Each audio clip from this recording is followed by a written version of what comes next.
Well, today, as Mayor Karen Bass approaches 100 days in office, Alex and I joined her for an on-the-record press briefing. This was to talk about the issue of homelessness. I asked the mayor, who sits on the Metro board, her reaction to the fact that 22 people dying on the Metro over suspected overdoses this year, as reported in that LA Times reported article, and what steps are being taken, that she's taken, to make the situation better. Well, Bass told me, quote, "We need to deal with law enforcement. One of the challenges of Metro is 3 different agencies, those agencies being LA County Sheriff's Department, LAPD, and Long Beach PD. She also said, we also need more services there, and so the ambassadors program, I think, is really good. A housing official added that the mayor's office is working to secure unused Metro property to build interim housing, theoretically, for the unhoused, to essentially call the Metro system home.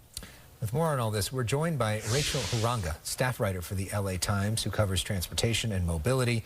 She wrote that big front page article. Rachel, thank you for your important reporting on this. Let's start with, what do you think of what Mayor Bass said and the reaction to your piece larger than that?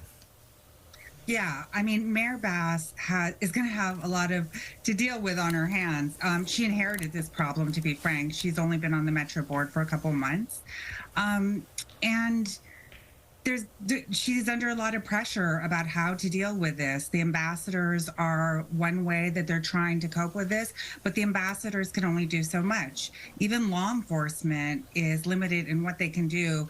I know one of your reporters said that there were 50 arrests last month, and that how many of those people are going to get charged, we don't know. Certainly a lot of the board members don't think that more police is the answer to this problem. Well, your piece specifically talks about the MacArthur Park station, where you found a lot of drug use on the trains. A lot of drug arrests have happened, those suspected fatal overdoses. Some readers could look at your article, read your article, and say one of the takeaways is that the Metro system has really become their home. What's your response to that?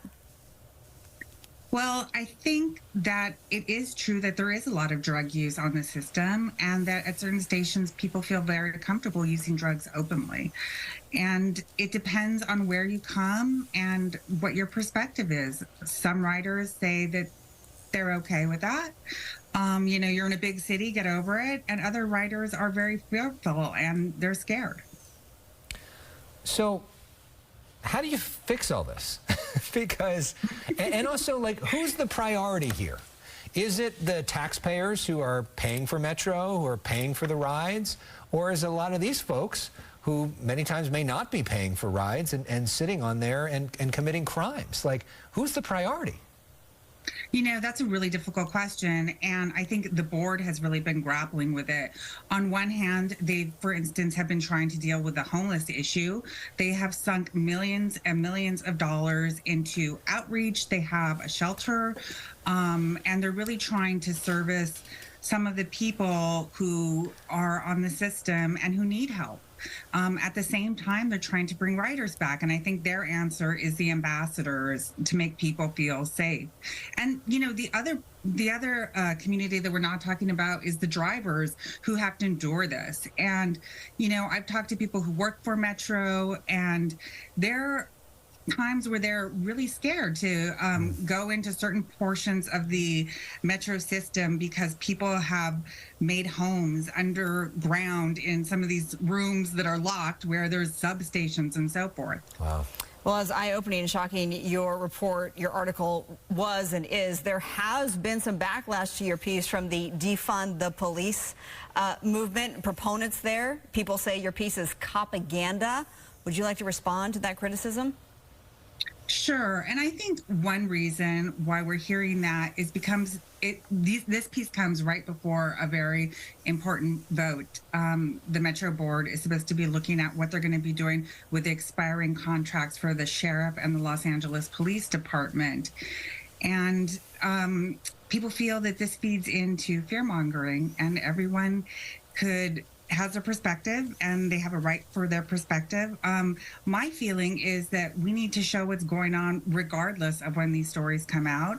This is a public benefit that people have been paying for a long time. So You know, in the long term, if California and Los Angeles County wants to encourage people to get out of their cars, reduce greenhouse gases, public transit is the way to do it.